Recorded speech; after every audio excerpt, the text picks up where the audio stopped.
Graça e paz, irmãos. Prazer, né? Privilégio estar aqui novamente. Não interpretando Herodes, né? Dizendo que queria matar Jesus. Melhor, né? Não fazer um papel assim. Apesar de que toda vez que eu fazia durante muito tempo eu fiz pantomima, eu fazia um grupo... Muito tempo não, na verdade foi um ano mais ou menos. Estava na faculdade já, a gente tinha um grupo, né? Era muito divertido esse grupo, e aí eu sempre me davam os papéis assim, o diabo, aí tinha um marido que era traído, era eu também, um mendigo, era sempre as coisas que me davam, né? Mas uma coisa interessante assim, do Herodes é o fato de ele pensar, né? Ele pensava que podia matar Jesus. Porque assim, Deus escolheu se revelar como um bebê, né? Então, bebê é fácil, né? Fácil resolver o problema. E isso fez, né? Essa foi a armadilha para ele. Porque se talvez Jesus estivesse ali como um sinal evidente, né? Como um evidente salvador, talvez Herodes falava, esse eu tenho que respeitar. Mas era só um bebê, ele podia matar.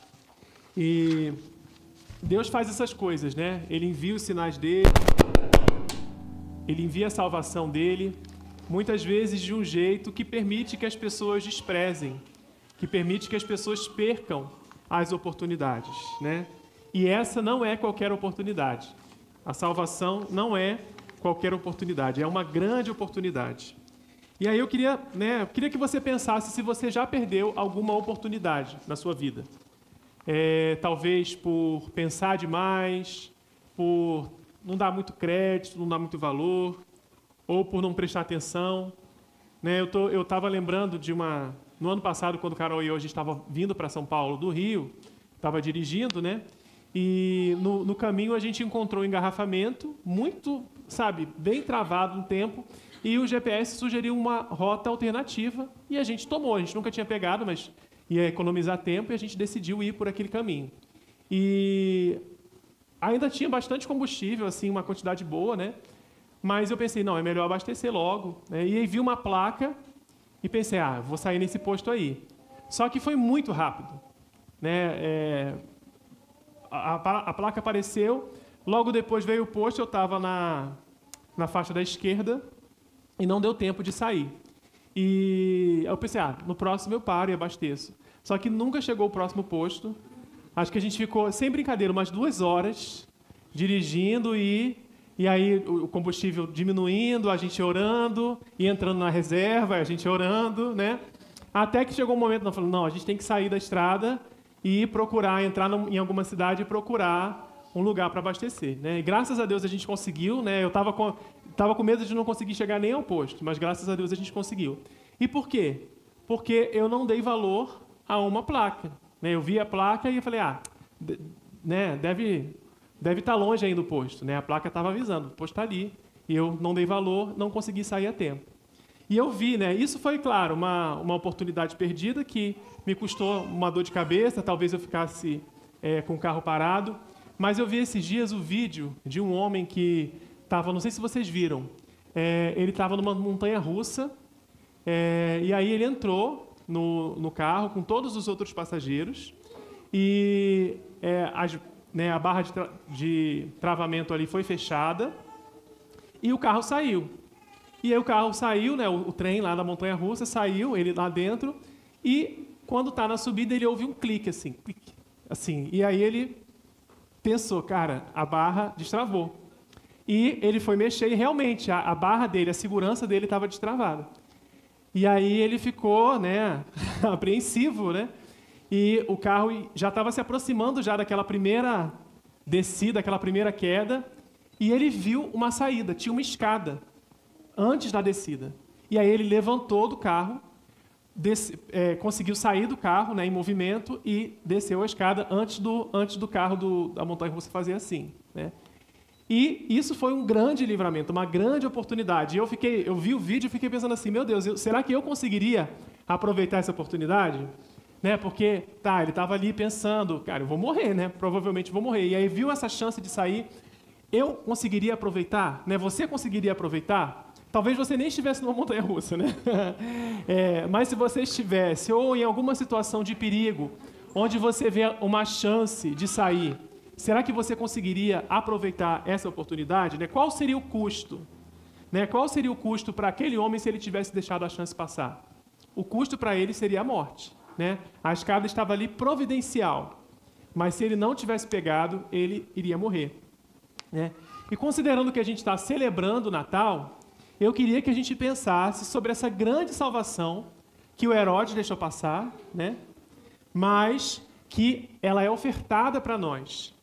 E essa salvação ela é grande tanto pela maneira como Deus ofereceu ela para nós, como pelo risco, se a gente não pegar, se a gente não aproveitasse essa chance. Né? Então é uma grande salvação. É assim que o texto lá de Hebreus, a carta aos Hebreus, no capítulo 2, o autor, ele usa essa expressão, ele fala tão grande salvação. E eu queria que a gente abrisse lá. Hebreus 2. E aí, vamos ficar de pé, né? Para ler. Hebreus 2. Já vou abrir aqui a minha água.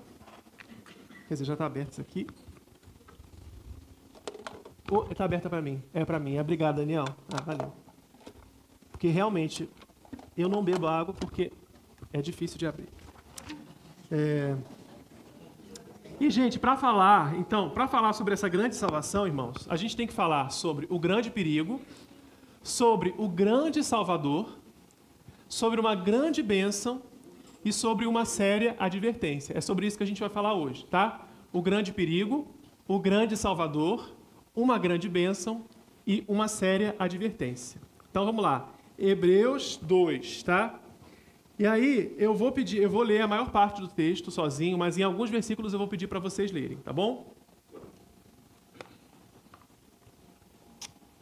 Por esta razão, importa que nos apeguemos com mais firmeza às verdades ouvidas, para que delas jamais nos desviemos.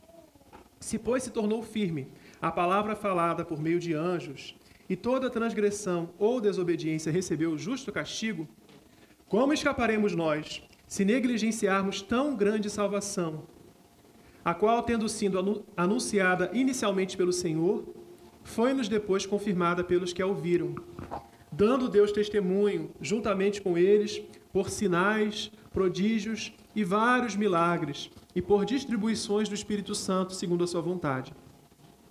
Pois não foi a anjos que sujeitou ao mundo que há de vir, sobre o qual estamos falando. Antes, alguém em certo lugar deu pleno testemunho, dizendo, agora vocês, que é o homem que desde gentes, ou filho do homem que o existe, que fizeste o corpo menor dos anjos, de glória e de honra coroaste, e o constituíste sobre as obras das suas mãos. Todas as coisas sujeitaste debaixo dos seus pés. Eu de novo. Ora, desde que lhe sujeitou todas as coisas, nada deixou fora do seu domínio. Agora, porém, ainda não vemos todas as coisas a ele sujeitas. Vemos, todavia, aquele que, por um pouco, tendo sido feito menor que os anjos, Jesus, por causa do sofrimento da morte, foi coroado de glória e de honra, para que, pela graça de Deus, provasse a morte por todo o homem. Porque convinha que aquele, por cuja causa e por quem todas as coisas existem, conduzindo muitos filhos à glória, aperfeiçoasse por meio dos sofrimentos o autor da salvação deles. Pois tanto o que santifica como os que são santificados, todos vêm de um só. Por isso é que ele não se envergonha de lhes chamar irmãos, dizendo, agora vocês, a meus irmãos declarei o teu nome, cantar-te-ei louvores no meio da congregação. E outra vez eu porei nele a minha confiança, e ainda, eis aqui estou eu e os filhos que Deus me deu. Eu de novo. Visto, pois, que os filhos têm participação comum de carne e sangue, destes também ele igualmente participou, para que por sua morte destruísse aquele que tem o poder da morte, a saber, o diabo, e livrasse todos os que, pelo pavor da morte, estavam sujeitos à escravidão por toda a vida. pois ele, evidentemente, não socorre anjos, mas socorre a descendência de Abraão. Por isso mesmo convinha que, em todas as coisas, se tornasse semelhante aos irmãos, para ser misericordioso e fiel sumo sacerdote nas coisas referentes a Deus, e para fazer propiciação pelos pecados do povo. Pois naquilo que ele mesmo sofreu, tendo sido tentado, é poderoso para socorrer os que são tentados. Ó Deus, obrigado por essa palavra que está registrada para nós como um encorajamento para o louvor e como advertência também. Nós pedimos, ó Deus, que o Senhor continue iluminando o nosso entendimento. Creio que o Senhor já falou, se nós terminássemos aqui agora, o Senhor já falou pela palavra. Mas eu oro para que o Senhor me dê aqui a capacidade de trazer mais clareza ao texto, de nos fazer mais responsáveis diante de Ti pelas coisas que temos ouvido e conhecido do Senhor. Ó Deus, transforma o nosso coração, fala comigo, fala com os meus irmãos e retira todo o embaraço, tudo aquilo que atrapalha, tudo aquilo que vem trazer distração e confusão. Em nome de Jesus. Amém. Amém. E vocês podem sentar.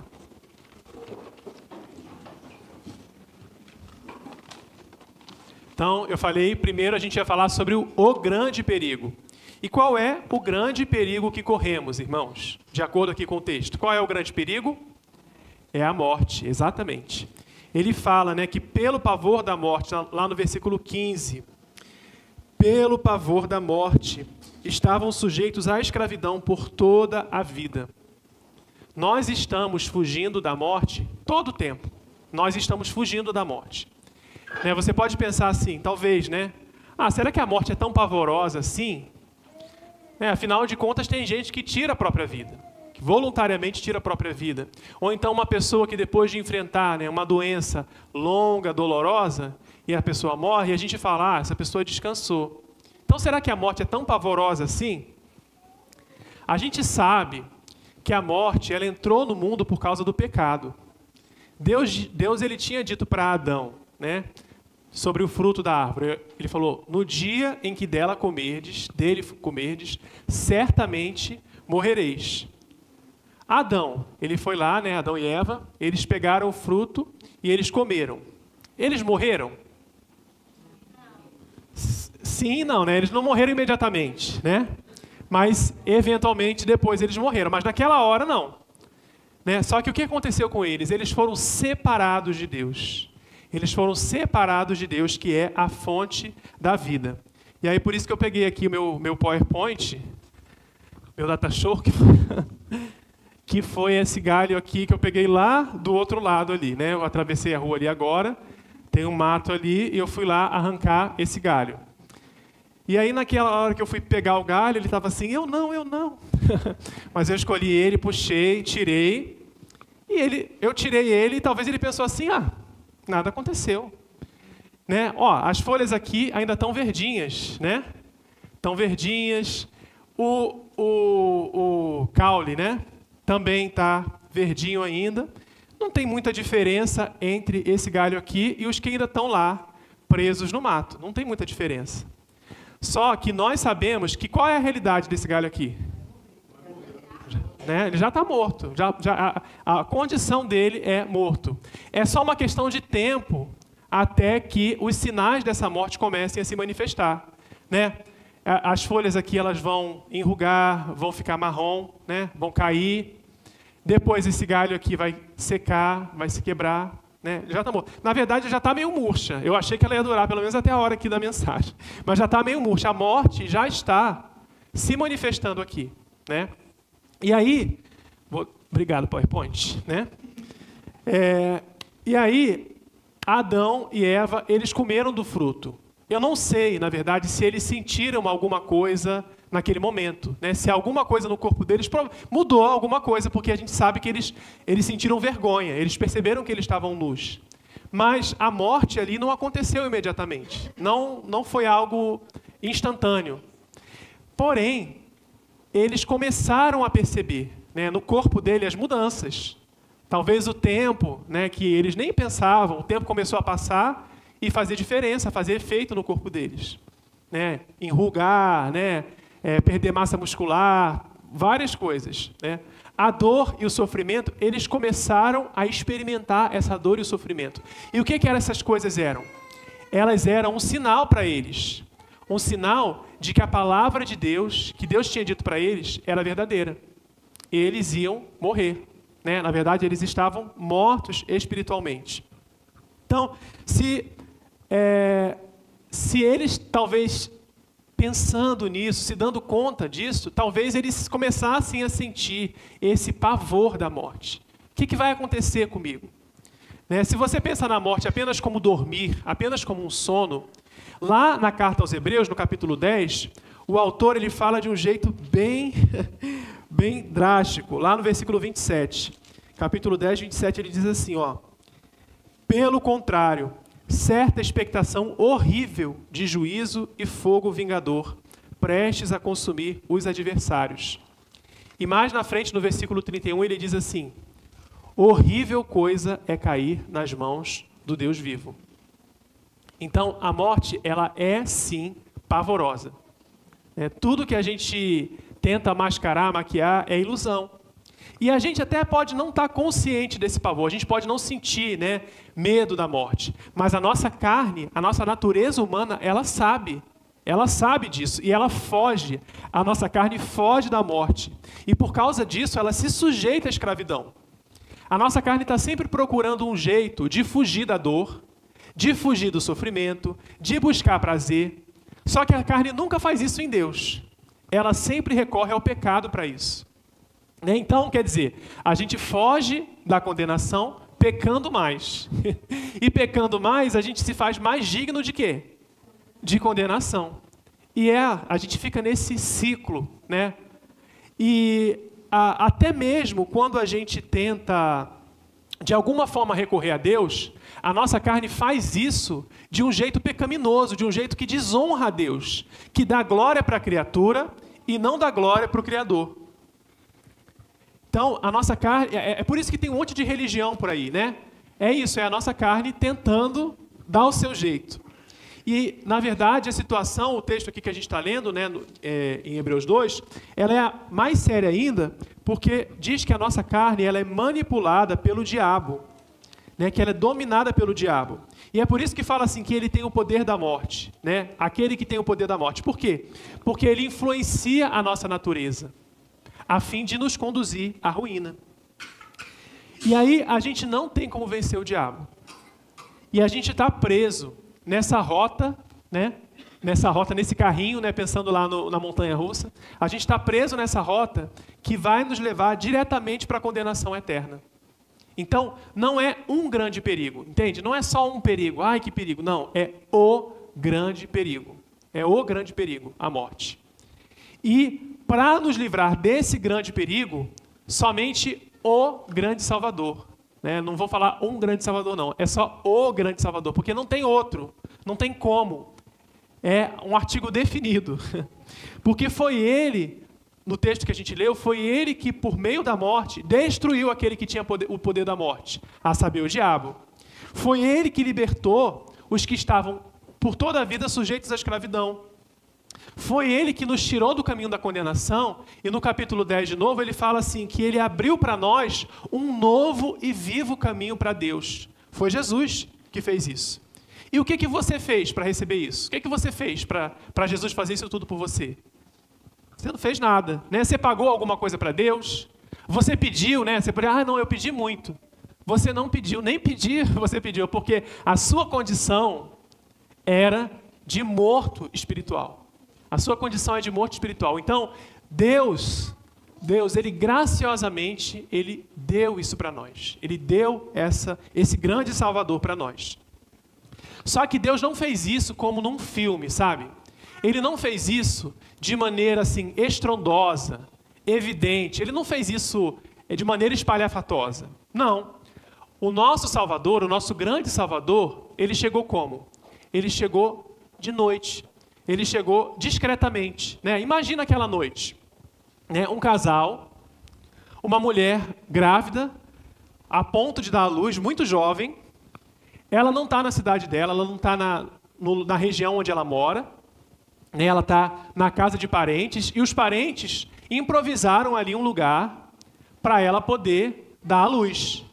Era um lugar onde ficavam os animais, eles de repente passaram uma vassoura ali, limparam, ajeitaram para que ela pudesse dar à luz ali um bebê, né? Isso não parece muito honroso, não parece algo especial, né? Tudo bem, o nascimento de um bebê é sempre algo bonito, né? Mas é algo simples também. Não é algo, uau, nossa, a salvação está ali naquele lugar, né?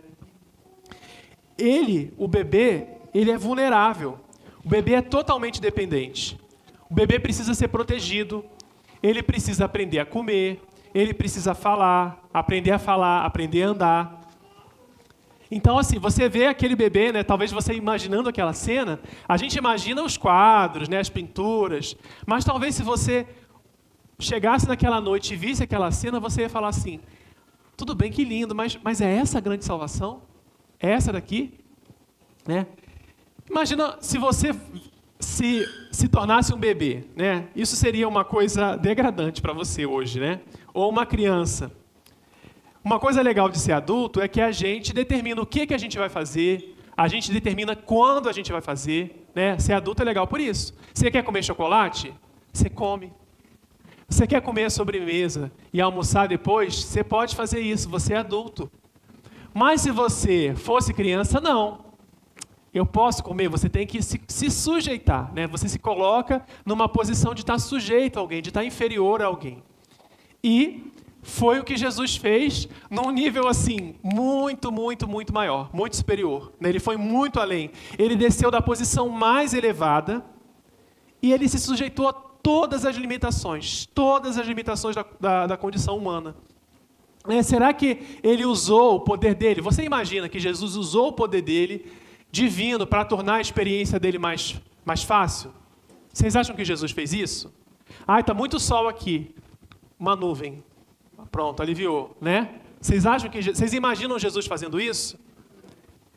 A Bíblia fala que ele se sujeitou à nossa condição, né?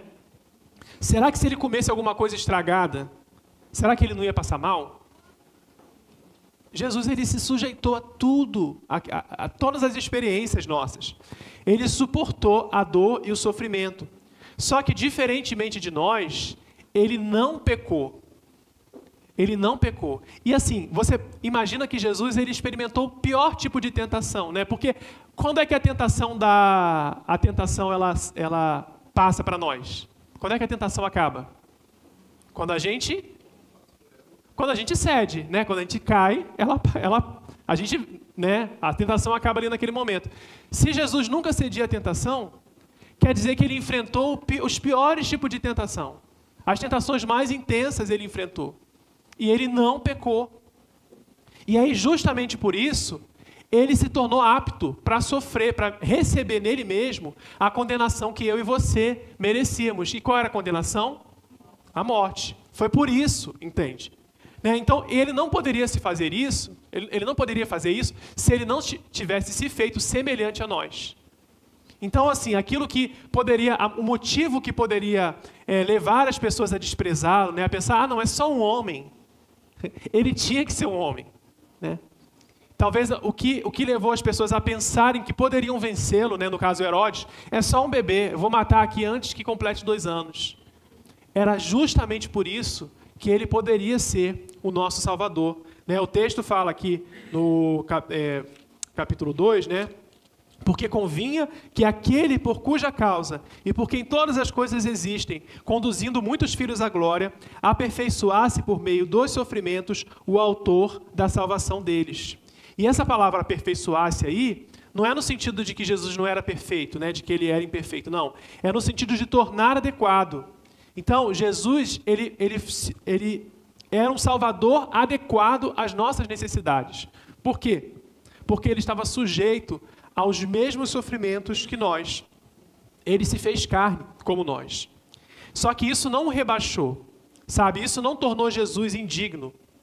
A humildade de Jesus não tirou a dignidade dele, não tirou a glória dele, né? Ele continuava sendo Deus. Mas o autor de Hebreus aqui, ele está escrevendo essa carta justamente com o propósito de mostrar isso, de mostrar que a humilhação, que esse Salvador humilde, humilhado, ele não é de nenhuma maneira menor. Pelo contrário, ele é superior a todas as coisas, tá? Então, o autor de Hebreus, ele vai explicar por que Jesus é único, por que a obra dele é eficaz. A gente não sabe quem foi o autor de Hebreus, tá? Tem gente que diz que foi Paulo, mas há evidências de que não. Não sabemos quem foi. Só que o que a gente sabe? É que era uma pessoa, um homem, preocupado, né? Talvez uma mulher também, mas usa também isso... Perdão, gente. Tem uma teoria também de que seria mulher, mas alguns pronomes que ele usa dá a entender que é um homem, né? Então, era alguém que ele escreveu a irmãos que eram crentes em Cristo, mas eles eram da religião, assim, eles tinham vindo da religião judia, né? Eles eram judeus e, por causa da perseguição, eles estavam sendo tentados a deixar Jesus e voltar para o judaísmo. Então, o autor de Hebreus ele está escrevendo para eles, para esses irmãos, para dizer assim, olha, gente, a gente não pode fazer isso, nós não podemos fazer isso. Jesus é infinitamente superior. O Evangelho é infinitamente superior. Começando pelo portador da mensagem. A gente leu aqui, né, fala assim, se a mensagem entregue por anjos, né, vocês repararam nisso. Os judeus, muitos judeus acreditavam que a lei dos hebreus havia sido entregue por anjos, né, que anjos haviam feito a entrega dessa lei. Né? Do testemunho lá de Estevão, tem alguma menção a isso. O próprio apóstolo Paulo faz alguma menção a isso. Então havia essa crença de que a lei havia sido entregue por anjos. Mas o Evangelho, quem entregou o Evangelho? Quem trouxe o Evangelho? Foi o próprio Filho de Deus. Né? No capítulo 1, sem desprezar os anjos, o autor de Hebreus ele faz uma lista de 7 razões pelas quais Cristo é superior aos anjos. E ele sustenta todas essas razões com textos do Antigo Testamento, lá no capítulo 1. Então, o que ele está querendo dizer? Cristo é maior. Então, se Cristo é maior, a mensagem que ele trouxe é maior. Essa é a ideia. Né? Se a gente, por exemplo, receber um anúncio, né? Vamos esquecer personalidade, tá? Vamos pensar no cargo. Se a gente receber um anúncio do presidente, a gente vai entender que é o quê? Que é um anúncio muito importante. Né? Porque seria a pessoa mais importante da nação, está dando um anúncio, então é o anúncio mais importante que poderia ter sido dado. Então, o Evangelho, né, ele foi trazido por quem? Pelo Filho de Deus. Não foi por anjos, foi pelo Filho de Deus. Então, é uma mensagem muito superior, né? A lei dos judeus era uma sombra, somente uma sombra da obra que Cristo ele ia operar no Evangelho. A lei não é capaz de salvar. A lei não era capaz de salvar. E era por isso que os irmãos hebreus não podiam voltar atrás. Eles precisavam seguir olhando para Cristo. Então, assim, ok, Cristo se tornou um homem, ele era menor do que os anjos, ele se sujeitou à morte como um homem, né? Ele foi desonrado, só que dessa forma... ele foi coroado de glória e de honra. Ainda que a gente não veja todas as coisas sujeitas a ele. Né? A gente não vê ainda todas as coisas sujeitas a Cristo. E é por isso que muita gente desafia Cristo. Se as pessoas soubessem, né? Se as pessoas vissem a glória de Deus, elas temeriam, elas jamais se atreveriam a desafiá-lo. Mas como a gente não vê ainda todas as coisas sujeitas a Cristo, é por isso que muita gente é tentada a desafiá-lo. E é por isso que até nós, crentes, podemos ser tentados a desprezá-lo. Mas aí, né, a gente não pode se deixar enganar. O nosso Salvador, ele trouxe para nós um grande presente. Que presente que ele trouxe? O que tem nesse presente que ele trouxe, né? Primeiro, Deus ele nos tornou seus filhos, ao tornar Jesus o nosso irmão, né, de carne e sangue como nós. Nós éramos inimigos de Deus, merecedores da condenação, eu falei. Só que Deus ele nos tornou os seus filhos. E só deixando claro, isso não é para toda a humanidade, tá? Essa coisa de ser filho de Deus, tá? Essa história do para-choque de caminhão, né? Não sou dono do mundo, mas sou filho do dono. Vocês já leram essa frase, né? Não é verdade, sinto muito. Quer dizer, sinto muito não. Mas não é verdade, né? O autor aqui, ele está falando para crentes, para cristãos, né? Para aqueles que creem em Cristo. E o Evangelho de João fala assim, contudo, aos que o receberam, aos que creram em seu nome, deu-lhes o poder de serem feitos filhos de Deus. Então, estar nesse prédio aqui não te faz um filho de Deus. É aquele que recebeu a Cristo e creu no nome dele, né? Então, é uma advertência para nós, né? Mas eu estou falando ainda da bênção, tá? O grande presente que ele nos deu de nos tornar filhos. Outro presente que ele nos deu, ele não socorre anjos, mas socorre a descendência de Abraão. O texto está falando isso, que ele nos socorre. Uau, né? Ele não socorre anjos, mas me socorre. Não é para você se achar, tá bom? Isso. Né? João Calvino tem uma frase que ele fala assim: o fato de preferir-nos aos anjos não teve por base a nossa excelência, e sim a nossa miséria. Então, mas o fato é que ele nos socorre, né? Ele já nos livrou da escravidão do pecado. Só que a gente ainda tem essa natureza pecaminosa. Só que ela não pode nos dominar mais. E quando a gente é tentado, a gente pode recorrer a ele, porque ele mesmo passou pelas tentações e venceu.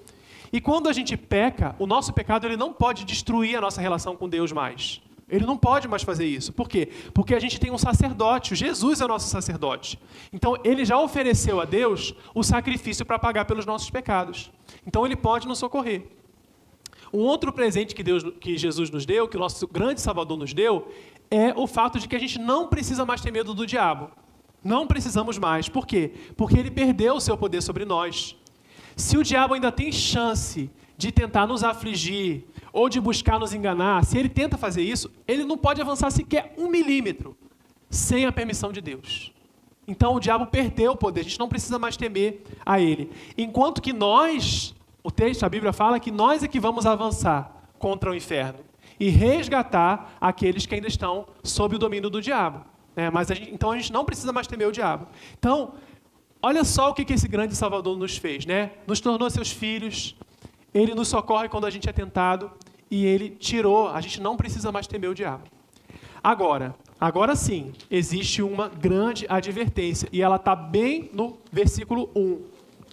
Bem no versículo 1, fala assim: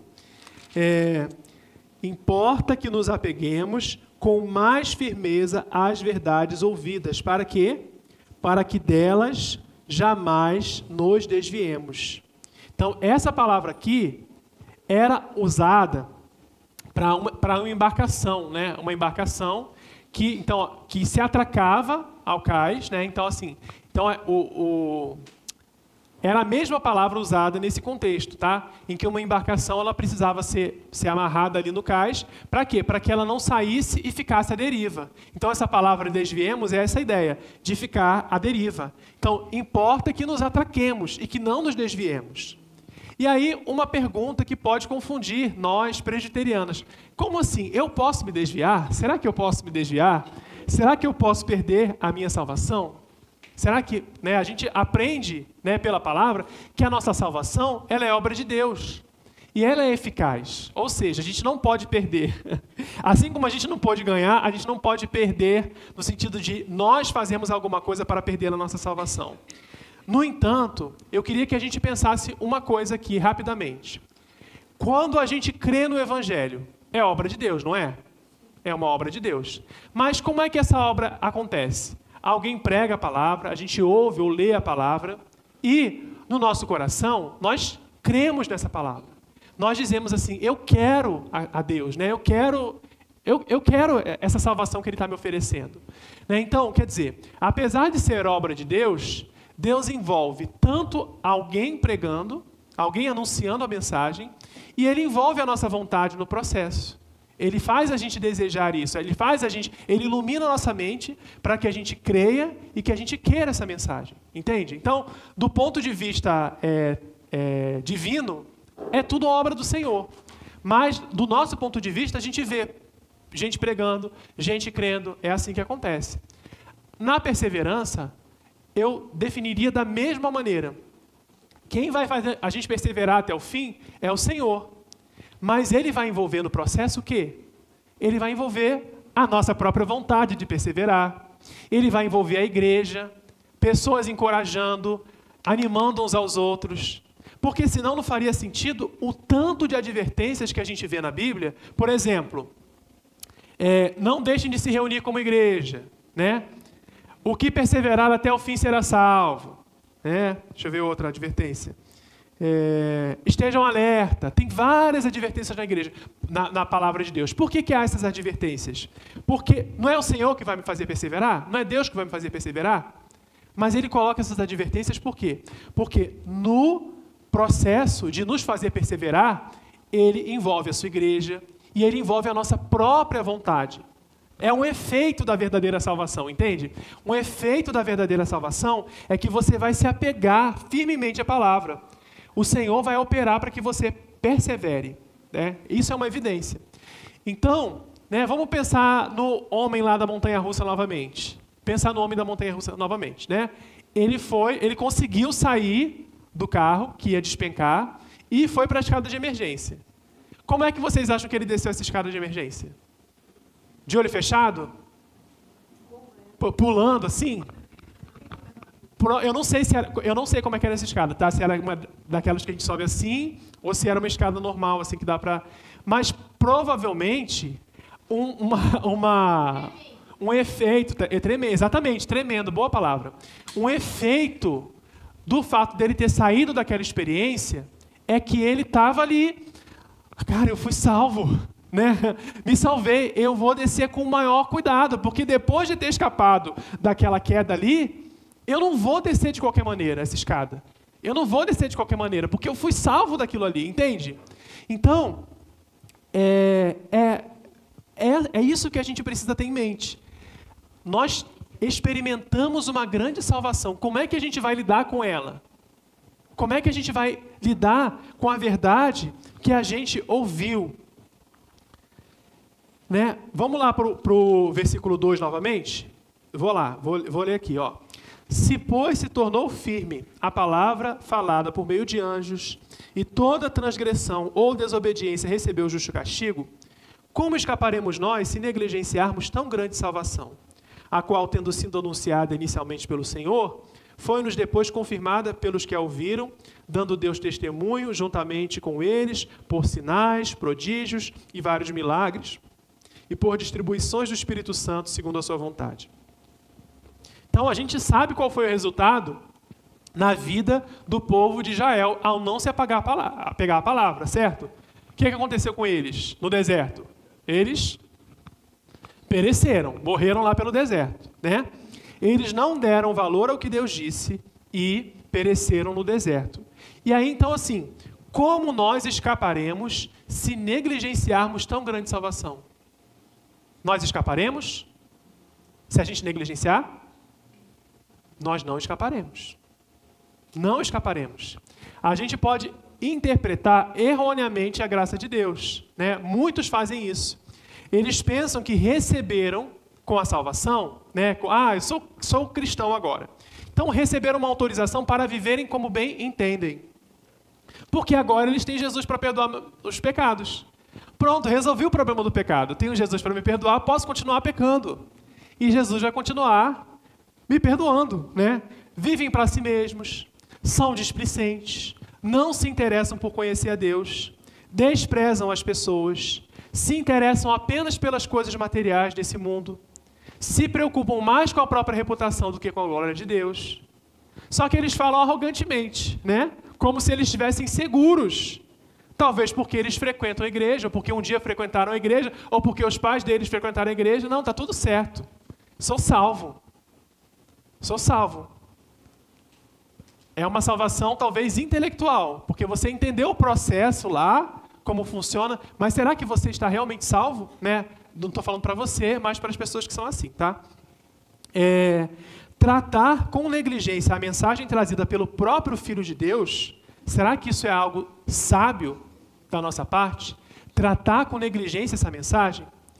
Jesus, ele veio tanto anunciar a nossa salvação, como ser o nosso Salvador. Ele não veio apenas ser o portador da boa notícia. Jesus, ele é a boa notícia. Então, a gente não pode tratar isso com brincadeira, entende? Se um oficial de justiça vai na sua porta, se a polícia vai na sua porta, você vai tremer. Você vai falar, cara, alguma coisa aconteceu, alguma coisa eu fiz, tem alguma coisa séria. Então, gente, foi o próprio Deus que veio aqui trazer a mensagem. Foi o próprio Deus que veio trazer o Evangelho. Mas como é que eu sei que foi o próprio Deus, né? No caso de você não ter certeza disso. por meio do testemunho que Deus deu. O texto fala aqui, ó, Deus deu sinais, prodígios, milagres, que apontavam para algo que era superior a eles. Né? Os sinais, prodígios e milagres, o objetivo deles é apontar para o Evangelho. Aí você pensa assim, por que Deus não fica fazendo sinais, prodígios e milagres aqui agora, na igreja, aqui para o nosso entretenimento? Porque o sinal, o objetivo do sinal é apontar para alguma coisa. Né? Assim como se eu vir uma placa de um posto de gasolina, eu não posso parar na placa e abastecer meu carro na placa. Eu abasteço na placa? Não. A placa aponta para algo que para algo que ela está anunciando, para o posto. Né? É isso o anúncio. Então, os sinais que aconteceram, eles não são aqui para o nosso entretenimento, eles são para apontar para a glória de Deus, para que a gente aponte para o Evangelho. Entende? Deus fez isso no passado e Ele continua fazendo isso hoje. Ele faz sinais hoje. Né? Se você participa de uma igreja, se você ora, você vê Deus respondendo as orações, você vê Deus agindo, Deus transformando vidas. Pessoas que eram de um jeito e foram transformadas pelo Evangelho. Você vê esses sinais. No meio da igreja, Deus está operando esses sinais. E esses sinais, eles indicam, cara, essa mensagem é verdadeira. Deus esteve aqui. Não era só um bebê. Não é só uma lenda. Não era só não era um teatrinho. É a grande salvação. Então, a gente precisa dar atenção a isso, não ser negligente. Né? Então, assim, você pensa assim, não, mas eu jamais desprezaria Cristo. Jamais desprezaria Cristo. Mas você despreza a sua palavra, que dá o testemunho de Cristo. Eu não desprezo a Cristo, mas desprezo a sua palavra. Porque, assim, é aqui que eu vou conhecer a Cristo? É aqui na palavra? É aqui que eu vou saber como é que Ele é importante? Que eu posso todas as coisas nele? E que eu não posso nada sem Ele? Não é aqui? Não é aqui nesse livro? Então, como é que eu posso desprezar a leitura diária desse livro? Como é que eu posso desprezar o estudo coletivo? Como é que eu posso desprezar a escola dominical? Quer dizer, você pensa, eu jamais desprezaria Cristo, mas você despreza a palavra. Né? Eu jamais desprezaria Cristo, mas despreza a comunhão com o corpo. Né? A participação na ceia do Senhor, que Ele mandou que a gente fizesse, para que a gente pudesse anunciar a sua morte até que Ele venha. Então você despreza a participação na ceia do Senhor. Quando é que tem culto de ceia mesmo? Qual é o domingo que tem culto? Porque tem gente que, assim, a impressão que eu tenho é que tem pessoas que tanto faz. Tem ceia hoje, né? Então, quer dizer, eu jamais desprezaria Cristo, mas despreza algo que Ele deixou para nós. Né? Eu jamais desprezaria Cristo, mas não dá a honra, a adoração que Ele merece. Na hora de cantar, está cantando com a boca, mas o coração está lá, né, viajando. Né? O CDH aqui tem uma luta, eu sei como é isso. Né? A sua mente está em outro lugar. Então, quer dizer, eu jamais desprezaria Cristo, mas no momento em que eu poderia dar louvor a Ele, eu não estou dando. Eu jamais desprezaria Cristo, mas eu tolero os pequenos pecados. Né? Não confesso a Deus, não confesso para os irmãos, não peço ajuda. Está lá o pecado na minha vida, lá, brincando, fazendo a festa, né? Correndo para lá e para cá, e eu não faço nada com ele. Né? Então, quer dizer, você não despreza Cristo, mas você deixa o pecado fazer a festa na sua vida. Né? Eu jamais desprezaria Cristo, mas não se importa com a salvação dos demais, não fala de Jesus, não convida ninguém para a igreja, não intercede pedindo a salvação dos irmãos. Eu jamais desprezaria Cristo. Mas está fazendo todas essas coisas que são, né, que são justamente desprezar as coisas que Ele nos manda, que Ele nos orienta a fazer. E aí, será que essas atitudes, irmãos, a gente pode chamar de se apegar firmemente a essa grande salvação? Entende? Eu não estou falando isso aqui, eu tenho que ter muito cuidado ao falar isso aqui, porque muita gente pensa assim, não, então eu sou salvo por essas coisas. Eu sou salvo porque eu leio a Bíblia, eu sou salvo porque eu vou à igreja. Não é isso, não é isso. Porque você é salvo, você não pode desprezar essas coisas. Sabe, é como o homem que está lá descendo a escada de emergência, ele não desce levianamente. Porque se eu fui salvo, então eu vou chegar até o final. Entende? E o autor de Hebreus aqui, ele está escrevendo isso aqui para preparar os irmãos para uma perseguição que já tinha começado. Já tinha começado uma perseguição e ela ia ficar mais severa, né? E aí, no tempo bom, tudo parece estável. Mas quando a tempestade vem, ela vai revelar, né? Quando vem uma tempestade aqui em São Paulo, a gente vê a esteira que não estava presa direito, a gente vê a casa que não estava construída direito, né? Porque a tempestade vem e revela a natureza das coisas. Então, a evidência de que você está seguro, né, no tempo bom. Então, se graças a Deus eu não estou vivendo uma perseguição, qual é a evidência que eu estou realmente salvo? É quando eu me apego com firmeza a essa verdade que eu tenho ouvido. E aí, toda vez que eu me percebo negligente, porque eu estou falando aqui, irmãos, mas aqui, corta lá e corta cá, né? Toda vez que eu me percebo negligente, eu preciso me arrepender, porque eu não quero desprezar Cristo. Se eu estou tratando a salvação de qualquer maneira, eu estou desprezando, e eu não quero fazer isso. Se eu sou salvo, eu me lembro daquele texto lá, que eu gosto muito do Salmo 91, que fala assim, porque a mim se apegou com amor, eu o livrarei. Né? Vocês conhecem esse texto. Gosto muito dessa palavra, porque a mim se apegou com amor. Mas talvez a gente poderia falar o inverso, né? Porque eu o livrei, ele a mim se apegou com amor. Então a gente precisa se apegar ao Senhor, né? Se apegar a essa grande salvação. E aí eu quero perguntar, para terminar, existe alguma palavra de Cristo que você está desprezando? Há alguma verdade que você está deixando escorregar pelas suas mãos? Alguma verdade da palavra? Como é que você pode se apegar mais firmemente à mensagem que você tem ouvido? Conhecendo mais a Bíblia? Separando o tempo todos os dias para ler a Bíblia? Buscando aprofundar a sua vida de oração? Para ver o Senhor se engrandecendo aos seus olhos, atendendo às suas orações enquanto Ele molda o seu coração? Sendo mais constante na igreja? Tendo uma atitude de servo e sendo uma pessoa com quem os outros podem contar? Se recusando a fazer concessões ou esconder sua fé para evitar ser perseguido? Então, tem várias maneiras, tá? Só lhes falei aqui, mas você pensa aí no seu coração. Como é que você pode se apegar mais firmemente a essa palavra que você tem ouvido? E aí, para terminar, resumindo, tá? Por que a nossa salvação é tão grande? Porque ela nos livra de um grande perigo, porque ela é operada pelo grande Salvador e porque ela nos deu muitos presentes. Só que a gente tem uma advertência. A gente precisa se apegar a essa grande salvação. Amém. Amém.